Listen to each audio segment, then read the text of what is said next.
참 아름다워라 주님의 세계는 저 솔로몬의 옷보다 더 고운 백합화 주 찬송하는 듯 참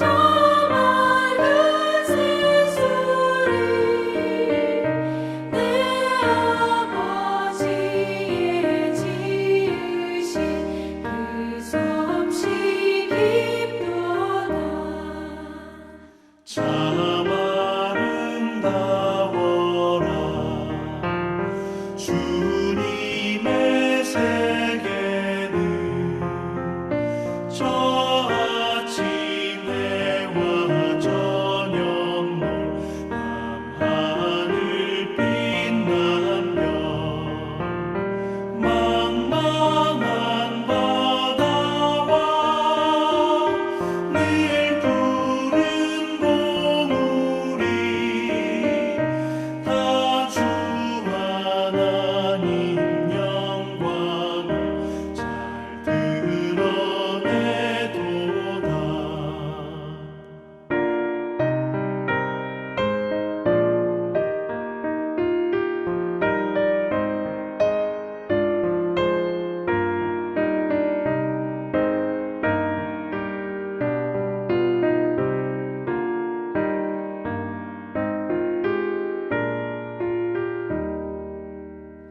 참 아름다워라 주님의 세계는 저 산에 부는 바람과 잔잔한 시냇물 그 소리 가운데 주 음성 주 하나님의 그 뜻에 나을 듯하도다.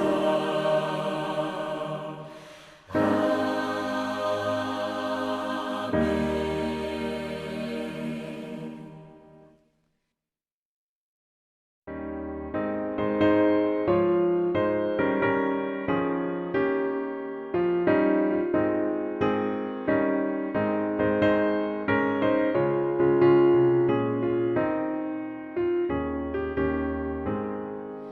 주 예수 내가 알기 전 날 먼저 사랑했네 그 크신 사랑 나타나 내 영혼 거듭났네 주 내 맘에 늘 계시고 나 주의 안에 있어 저 포도 비유 같으니 참 좋은 나의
지난주에는 성령의 열매에 대해서 말씀을 전했습니다.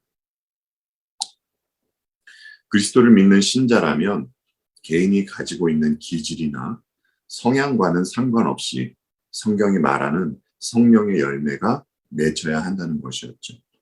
그런데 많은 분들이 성령의 열매로 처음 소개되는 사람을 특별한 사람에게 주어지는 은사로 오해하고 있기 때문에 고린도전서를 예로 들어 말씀을 드렸습니다.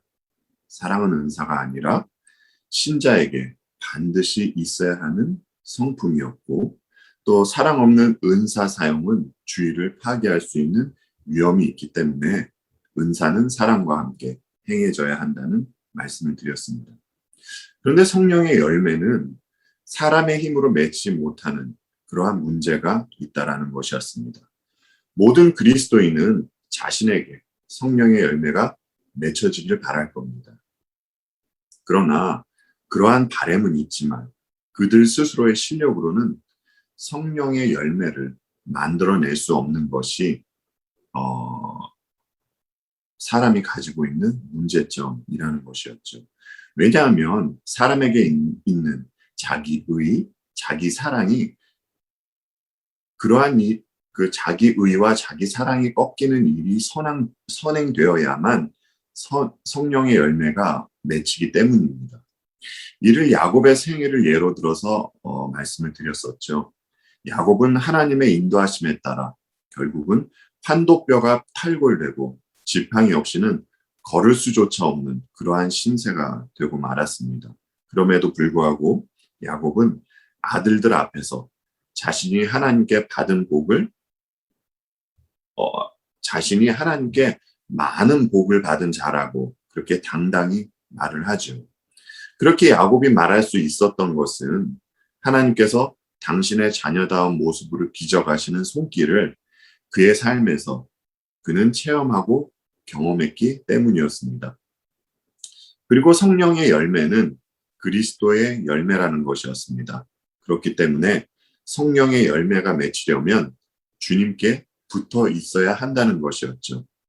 그래서 요한복음 16장에 있는 내용으로 말씀을 드렸었습니다.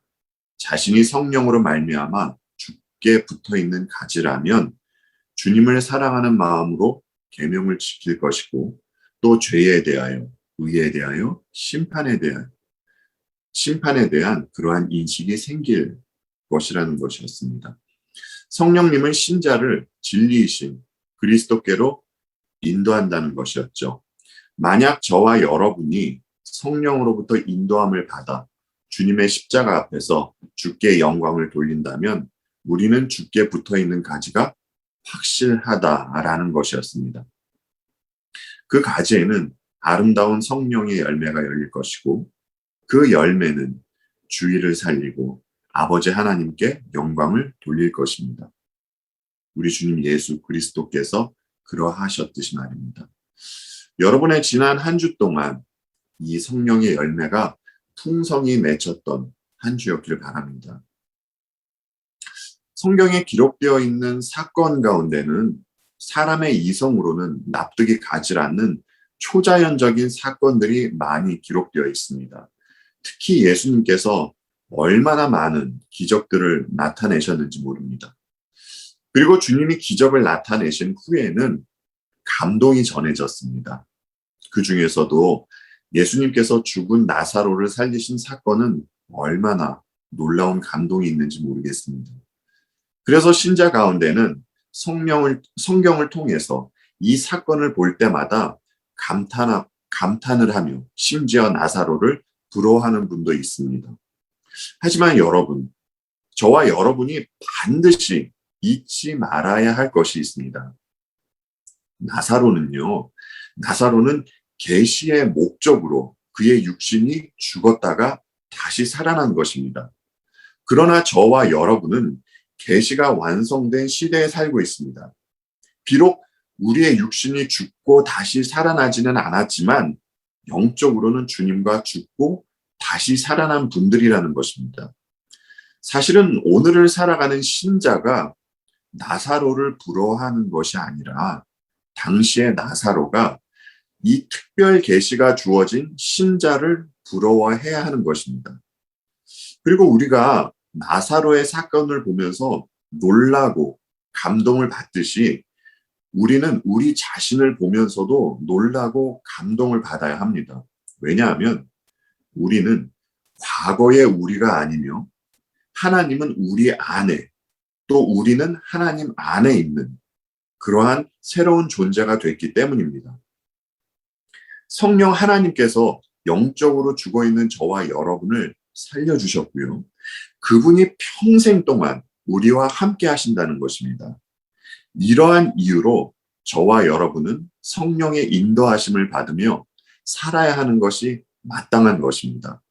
그래서 저는 오늘 성령으로 산다는 것이 무엇이며 또한 성령으로 행한다는 것이 무엇인지에 대해서 말씀을 드리고자 합니다.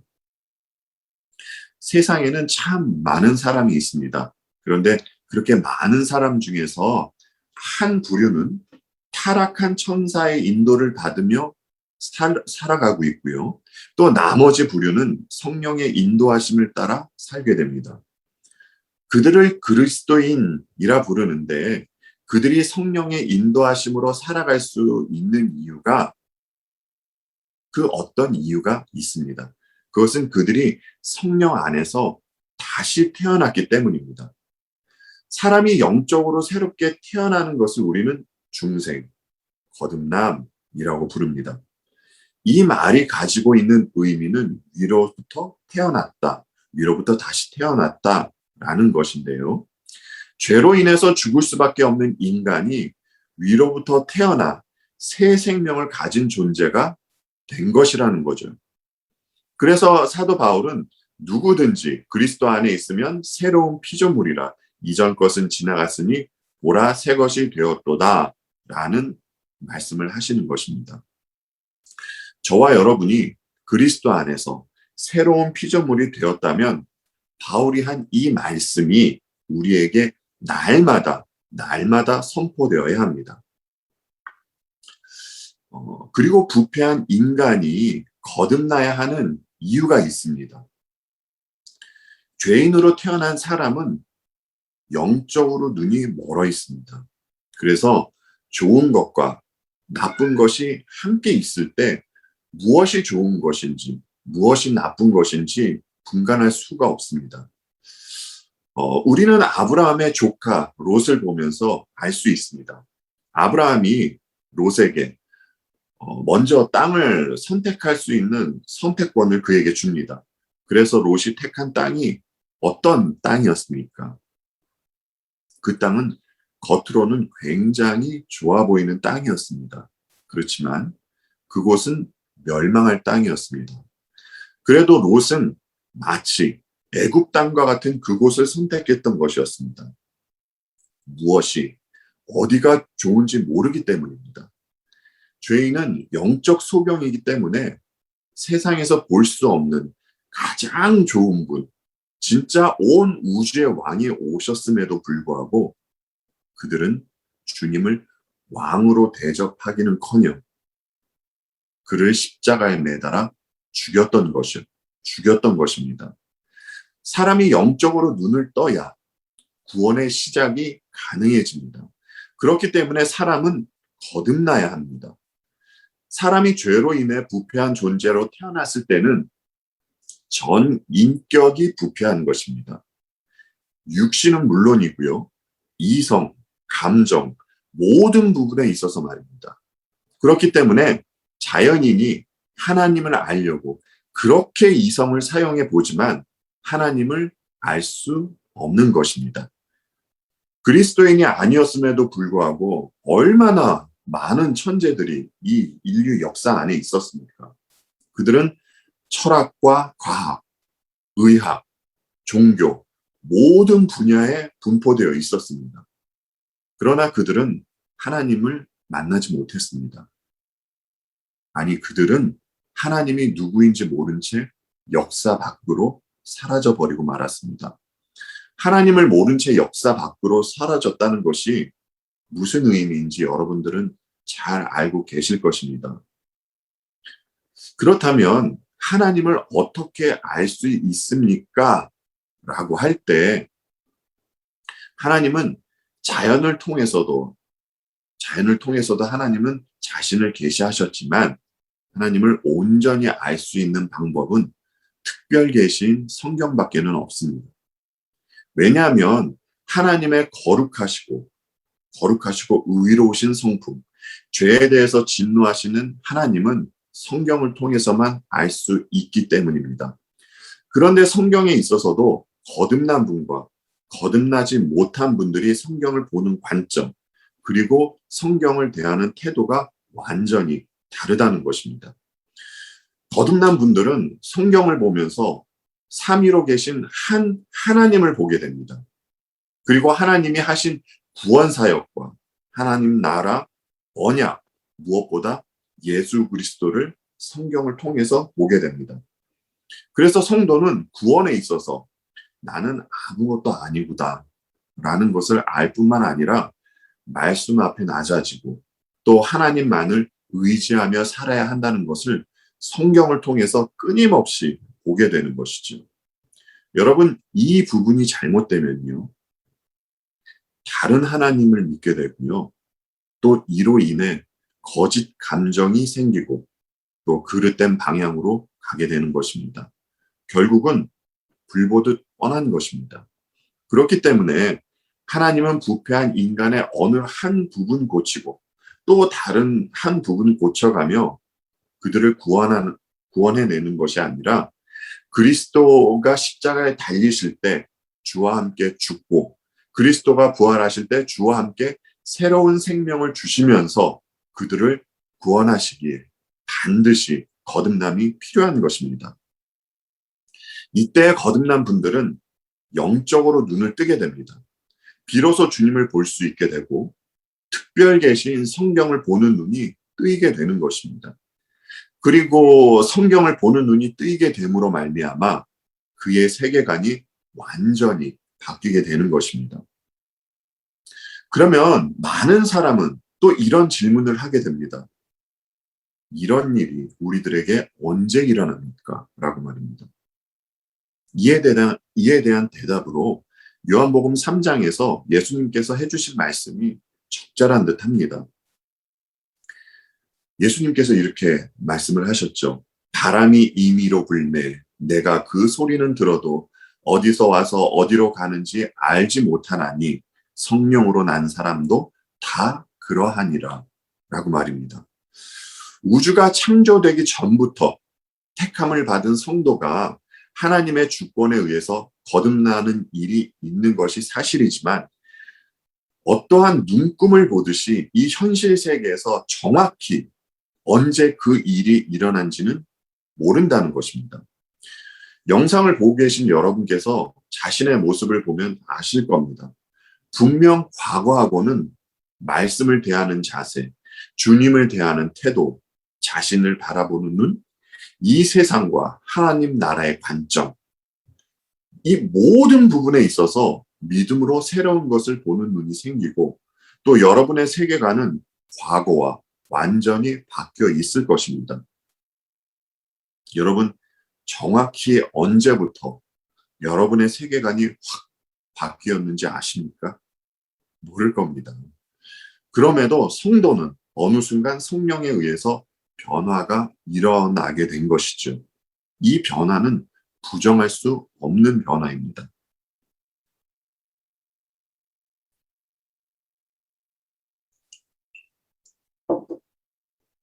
만약 저와 여러분이 성령에 의한 변화가 있는 분들이라면 우리는 하나님으로부터 새 생명을 얻은 새로운 피조물입니다. 그렇기 때문에 주님 안에서 영생을 누리며 살아갈 수 있는 존재가 된 것이죠.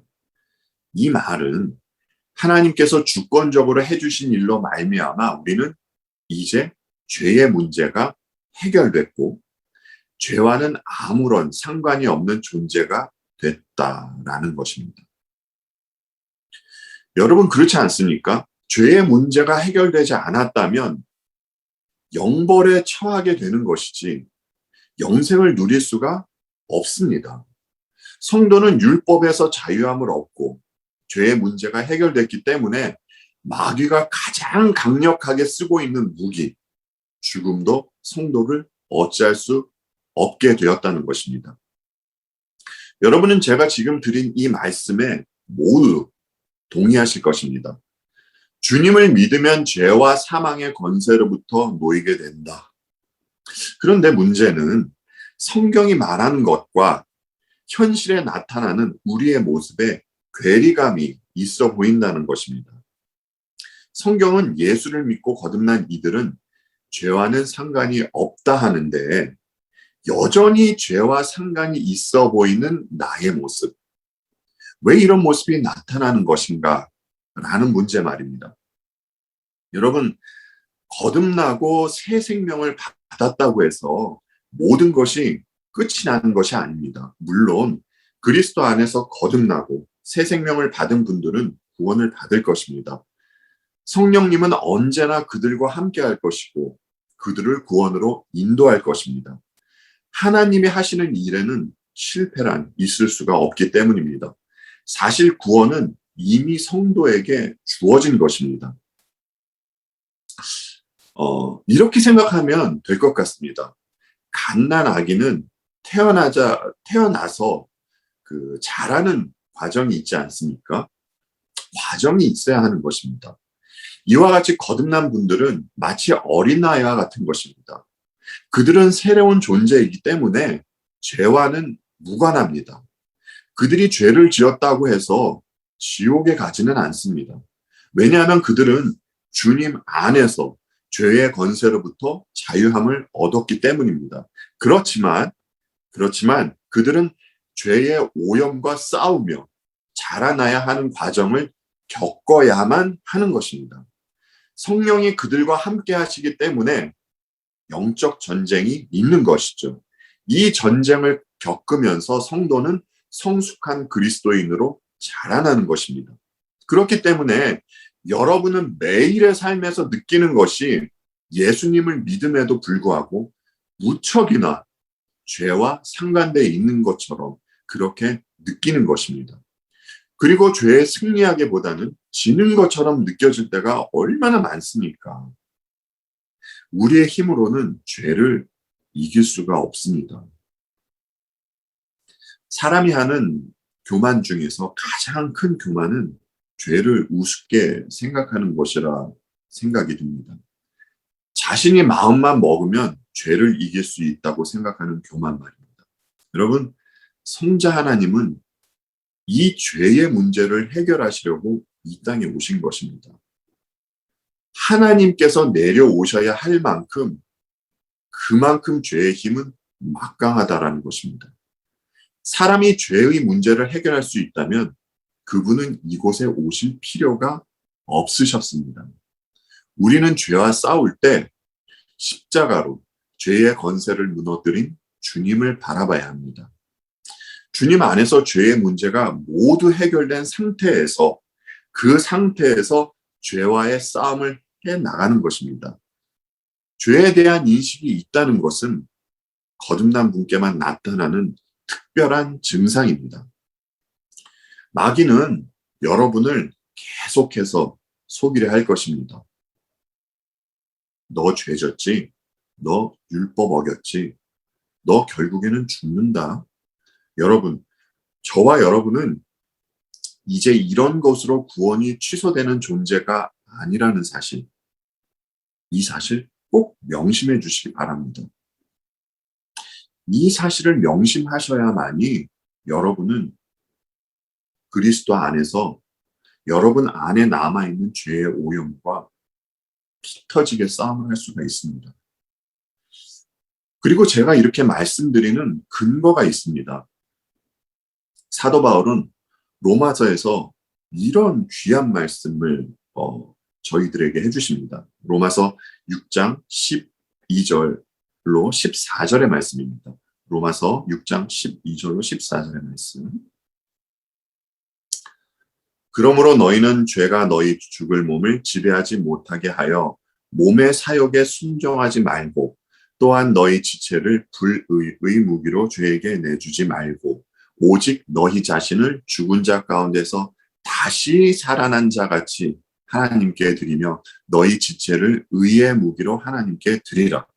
죄가 너희를 주장하지 못하리니 이는 너희가 법 아래에 있지 아니하고 은혜 아래에 있음이라. 아멘. 법 아래에 있지 아니하고 은혜 아래에 있음이라. 저와 여러분은 이제 법, 율법 아래에 있지 않고 은혜 아래에 있기 때문에 구원이 취소되지 않는 것입니다. 그런데 참 재미있는 것은 언제나 그렇습니다. 은혜에 대한 말이 나오면 이제 나 하고 싶은 대로 살아도 되겠구나. 어차피 하나님께서 다 하시는 것인데 이 말이 반드시 나옵니다. 여러분도 정말 수없이 들으셨을 것입니다. 사도 바울은 지금 우리가 읽은 다음 구절인 15절에서 이런 말씀을 하십니다. 그런즉 어찌하리요? 우리가 법 아래에 있지 아니하고 은혜 아래에 있으니 죄를 지으리요? 그럴 수 없느니라. 그럴 수 없느니라입니다. 여러분, 같은 신앙 공동체 안에 있으면서 거듭난 사람과 그렇지 못한 사람과의 차이가 바로 이 점입니다. 거듭난 분들은 은혜를 값싸게 취급하지 않습니다. 절대 그렇지 않습니다. 은혜를 말하면서 여전히 자기 중심적으로 막 살아가는 사람은 그는 분명히 알곡이 아닌 가라지일 가능성이 큽니다. 왜냐하면 거듭난 분들은 자신이 받은 은혜에 감사하며 그에 합당한 반응을 나타내려 하기 때문입니다. 그렇다면 그에 합당한 반응이 무엇인가? 라고 했을 때 그 합당한 반응이란 성령으로 행하려 한다는 것입니다. 오늘 본문 25절 말씀을 다시 보겠습니다. 만일 우리가 성령으로 살면 또한 성령으로 행할지니. 오늘 본문에 나온 행할지니의 의미는 무엇의 요구를 준수하며 주의 깊게 산다라는 뜻입니다. 그러니까 거듭난 성도는 성령의 요구를 준수하며 주의 깊게 산다라는 말이 되는 것이죠. 막 살아간다는 게 아닙니다. 지난주에 말씀드렸듯이 성령님은 인격적인 분이십니다. 성도를 강제하거나 강요하지 않는 분이십니다. 빌립보서에서 말씀하셨듯이 그들 안에 소원을 두고 어떤 일을 행하게 하시는데요. 그래서 우리는 성령 안에서 성령의 인도하심을 받은 분들의 모습을 한번 성경 안에서 보고자 합니다. 먼저는 성령을 따라 사신 우리 주님을 한번 봤으면 합니다. 우리가 복음서를 봐서 알지만 주님은 한 번도 아버지의 뜻을 거스르신 적이 한 번도 없으십니다. 삼위 하나님은 창세전부터 서로 사랑하는 관계로 계셨고 우리 주님이 세례를 받으실 때 삼위일체 하나님이 등장하시는 것을 보게 됩니다. 주님이 세례 요한으로부터 세례를 받으실 때 성령이 비둘기처럼 주께 임합니다. 그리고 우리 아버지는 이는 내 사랑하는 아들이요 라는 말씀을 하시며 삼위 하나님께서 등장을 하십니다.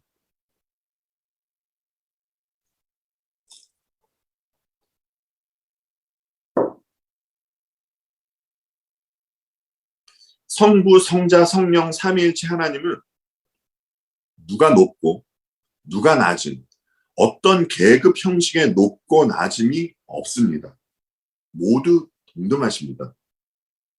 그렇지만 각각의 역할은 다릅니다. 이는 마치 가정에서 아버지와 어머니의 역할이 다르듯이 말입니다. 그래서 삼위 하나님은 질서가 있습니다.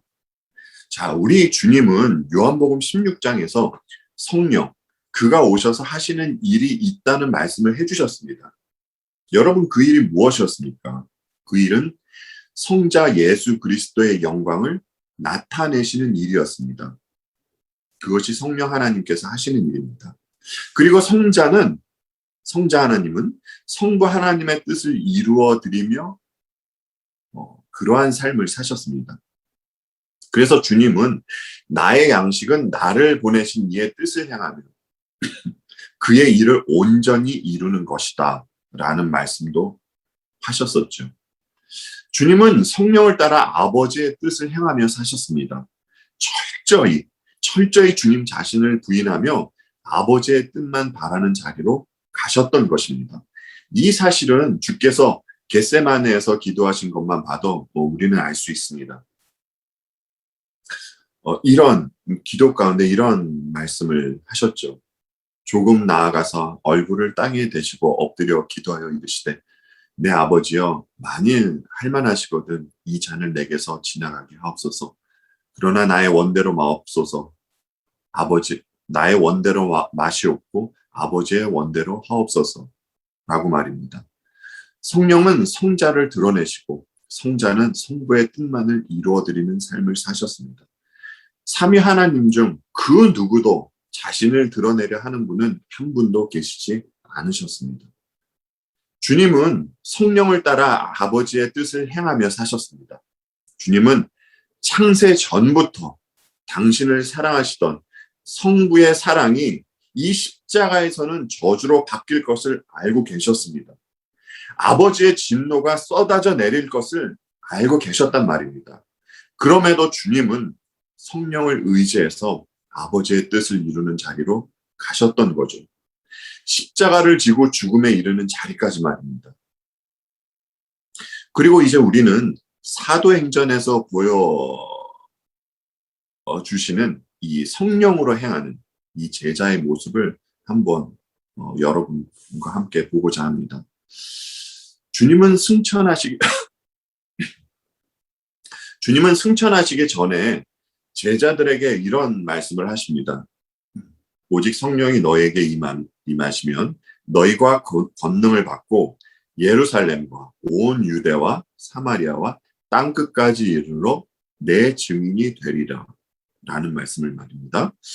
주님은 이 말씀을 하시고 제자들이 보는 가운데에서 승천하셨습니다. 그리고 사도행전 2장 오순절날 성령이 그들에게 임하게 되죠.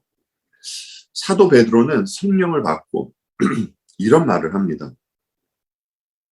이 예수를 하나님의 살리신지라 우리가 다 이 일의 증인이로다 라고 말입니다. 이제 성령을 따라 행하는 이들은 복음에 대한 증의로 살아간다라는 것이죠. 그리고 사도행전 3장 6절에서는 또 이런 말씀을 하시죠. 베드로가 이르되 은과 금은 내게 없거니와 내게 있는 이것을 내게 주노니 나사렛 예수 그리스도의 이름으로 일어나 걸으라 하고 성령으로 행하는 사람은 사도 베드로와 같이 그와 함께하는 이 그리스도를 전하는 삶을 살게 된다라는 것입니다. 한 곳을 더 보겠습니다. 사도행전 7장 55절로 56절의 말씀입니다. 스데반이 성령 충만하여 하늘을 우러러 주목하여 하나님의 영광과 및 예수께서 하나님의 우편에 서신 것을 보고 말하되 보라 하늘이 열리고 인자가 하나님 우편에 서신 것을 보노라 한대. 아멘. 성령에 따라 행하는 사람은 스데반 집사와 같이 이 생사의 갈림길에서도 타협 없이 그리스도를 전하고 하나님 나라를 보는 분들이라 라는 것이죠. 우리는 성경을 통해서 예수님, 사도 베드로, 스데반 집사, 성령을 따라 행했던 이 세 분의 모습을 잠시 보았습니다. 여러분, 이 분들의 공통점이 무엇이었습니까? 성령으로 거듭나 성령으로 행했던 사도 베드로와 스데반 집사는 오직 그리스도께만 초점을 맞추고 사셨습니다. 주님만을 경외하며 살았기 때문에 그들은 세상 앞에서도 담대했던 것이었죠.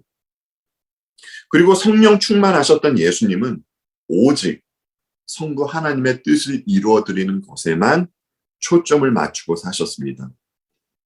이분들의 공통점은 자신의 뜻보다는 하나님의 뜻을 우선하며 살았다라는 것입니다.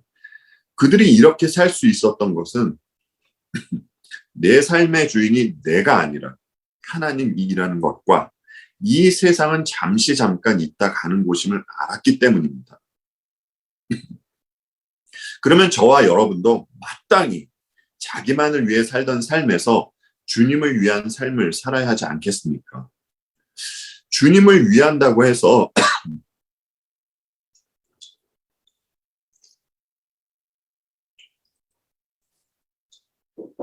주님을 위한다고 해서 주님께 뭘 해드리라 라는 것이 아닙니다. 우리는 주님께 뭘 해드려야 하는 존재가 아니라 주께서 주신 것을 감사함으로 받아야 하는 존재입니다.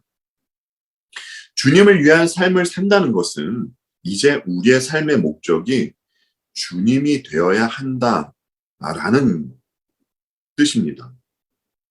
그럼에도 불구하고 자기 안에 있는 육체의 소욕에 따라 살게 되면 사사기에 등장하는 이 삼손과 같은 모습이 나오게 됩니다. 여러분, 삼손이 누구입니까? 사사입니다. 삼손은 사사입니다. 그는 여호와의 영이 임했던 그러한 분이었습니다. 그러나 그가 하나님과의 언약을 어기고 또 불순종의 길을 걷자 그에게 어떤 일이 벌어집니까?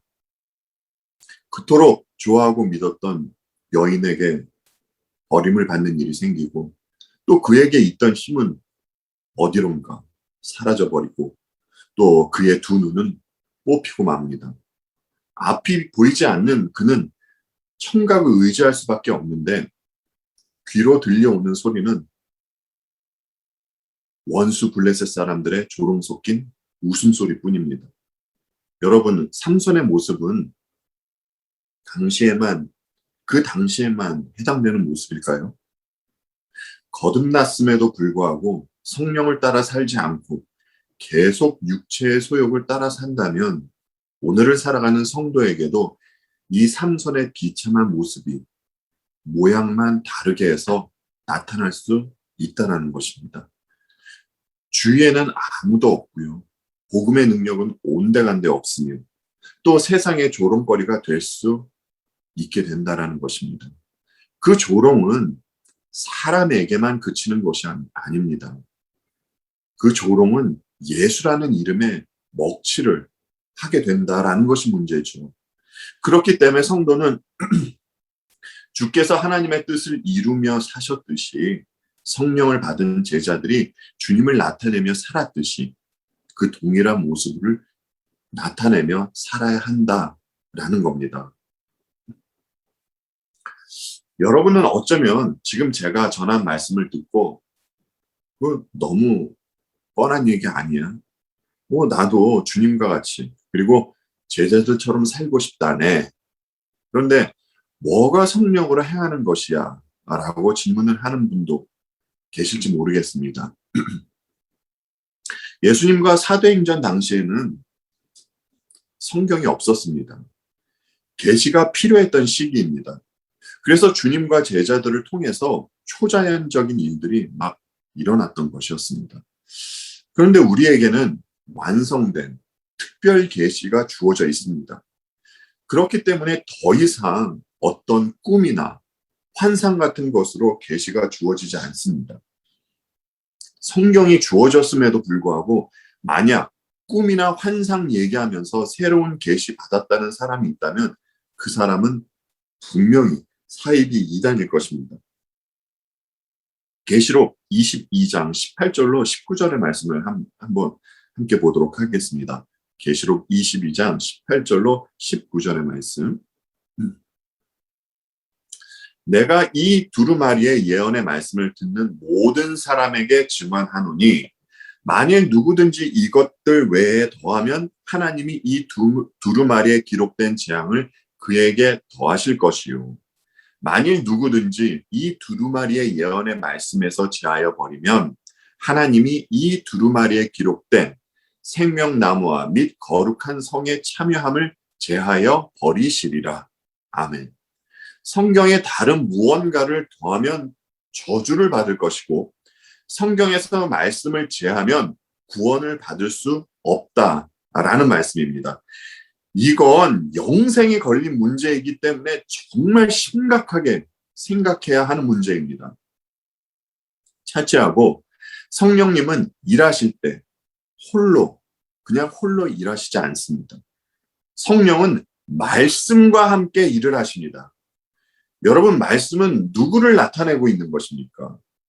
말씀이 육신되어 오신 예수 그리스도를 나타내고 있는 것이죠. 그렇기 때문에 성령님은 이제 그리스도를 계시한 말씀을 통해서 그 말씀을 통해서 일하시는 것입니다. 거듭난 이들에게 성경을 조명하여 주셔서 깨닫게 하시고 또 주님을 따르는 삶을 그들이 그 깨달음을 통한 삶을 살게 하시는 것이죠. 그러면 그 증거로 지난주에 말씀을 드렸던 사랑과 희락과 화평과 오래 참음과 자비와 양성과 충성과 온유와 절제라는 이 아름다운 성령의 열매가 자연히 맺히게 되는 것입니다. 이것은 성령으로 주어지는 한 성품이고 또 점점 자라가야 하는 것입니다. 성경 말씀 두 구절을 함께 보도록 하겠습니다. 요한일서 3장 9절의 말씀을 먼저 보겠습니다. 하나님께로부터 난 자마다 죄를 짓지 아니하나니 이는 하나님의 씨가 그의 속에 거함이요 그도 범죄하지 못하는 것은 하나님께로부터 났음이라. 거듭난 이들에게는 이 하나님의 씨가 있다는 것입니다. 이 씨 때문에 그들은 죄짓기를 싫어하게 됩니다. 죄를 저항하게 되는 것이죠. 죄에 대해서. 그리고 빌립보서 2장 12절로 13절의 말씀입니다. 빌립보서 2장 12절로 13절의 말씀. 그러므로 나의 사랑하는 자들아 너희가 나 있을 때뿐 아니라 더욱 지금 나 없을 때에도 항상 복종하여 두렵고 떨림으로 너희 구원을 이루라. 너희 안에서 행하시는 이는 하나님이시니 자기의 기쁘신 뜻을 위하여 너희에게 소원을 두고 행하게 하시나니. 아멘. 하나님은 자기의 기쁘신 뜻을 위해서 신자에게 소원을 두고 행하게 하신답니다. 그렇다면 이 말씀을 뒤집어 생각해 보면 성도는 하나님을 기쁘게 해드리는 것을 소원하며 살아간다는 것이죠. 그래서 성령으로 거듭난 사람은 육체의 소욕과 싸움을 하게 되는 것입니다. 성령을 의지하며 말씀에 순종하여 주님을 기쁘게 해드리려고 하는 것이죠. 이것이 성령으로 행하는 것입니다. 지난주에 야곱의 이야기를 했었습니다. 여러분께서 기억하실지 모르겠는데 야곱이 말년에 애굽 왕 바로 앞에서 했던 말과 또 야곱이 죽기 전 아들들에게 했던 말을 이야기했었습니다. 바로가 야곱의 나이를 물을 때 야곱이 대답하길 자신은 130년 동안 험악한 세월을 보냈다는 말을 했었습니다. 여러분, 그런데 만약 거듭난 사람들과 거듭나지 못한 사람들이 야곱의 생애를 보고 그의 생애를 보고 바로 앞에서 한 야곱의 대답을 들었다면 그들은 모두가 그렇지 라며 공감했을 것입니다. 거듭난 분들과 거듭나지 못한 분들 모두 다 말입니다. 그런데 야곱이 아들들에게 했던 유언 가운데 이런 말씀이었죠. 내 아버지의 축복이 내 선조의 축복보다 더 나아서 영원한 산이 한 없음 같이 이 축복이 요셉의 머리로 돌아오며 그 형제 중 뛰어난 자의 정수리로 돌아오리로다 라는 이 말씀이요. 이 말씀을 들었을 때는 거듭난 자들과 또 거듭나지 못한 사람들의 반응이 갈릴 것입니다. 야곱이 말한 이 축복은 거듭난 분들만 알 수 있는 복입니다. 그들만이 이 구절을 보며 고개를 끄덕일 수 있는 것입니다. 왜냐하면 그들에게는 야곱의 생애를 이끄셨던 분이 함께 하시기 때문입니다. 주님은 요한복음 13장에서 이 말씀을 하셨습니다. 새 계명을 너희에게 주노니 서로 사랑하라. 내가 너희를 사랑한 것 같이 너희도 서로 사랑하라. 너희가 서로 사랑하면 이로써 모든 사람이 너희가 내 제자인 줄 알리라 라고 말입니다. 여러분, 주님은 여러분에게 새 계명을 주셨습니다. 만일 여러분이 성령으로 거듭났다면, 그래서 새 생명을 받은 분들이라면 여러분들은 반드시 성령으로 행할 것입니다.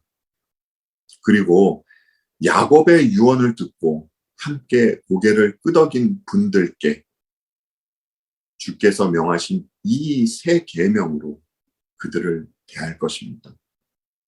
기도하겠습니다. 아버지 하나님, 참으로 감사를 드립니다. 정말 죽음 가운데에서 비참하게 있을 저희들에게 아버지께서 먼저 찾아와 주시고 저희들 독생자 그리스도 안에서 새 생명을 얻을 수 있는 존재로 만들어 주신 것 너무나 감사를 드립니다. 아버지, 이러한 이유 때문에 저희들은 이제 성령 하나님을 따라 행할 수 있는 그러한 존재가 되었습니다. 이제는 사탄의 음성에 속지 아니하고 성령께서 또 말씀으로 저희들에게 음성을 들려주실 때 말씀을 쫓아 행하며 또 그 행함 가운데서 아버지께서 주시는 기쁨을 맛보며 또 세상을 주지 못하는 평안함으로 이 땅을 씩씩하고 담대하게 살아가는 저희 모두가 될 수 있도록 도와주시옵소서. 그 삶을 살아나갈 때 아버지, 저희 주위에 있는 이웃을 살리고 또 그들에게 주님의 아름다운 모습을 반영할 수 있도록 그 아름다움 저희들에게 허락하여 주시옵소서. 아버지께서 베풀어 주신 사랑과 은혜에 감사드리옵고 우리 주님 예수 그리스도 이름 받들어 기도하옵나이다. 아멘.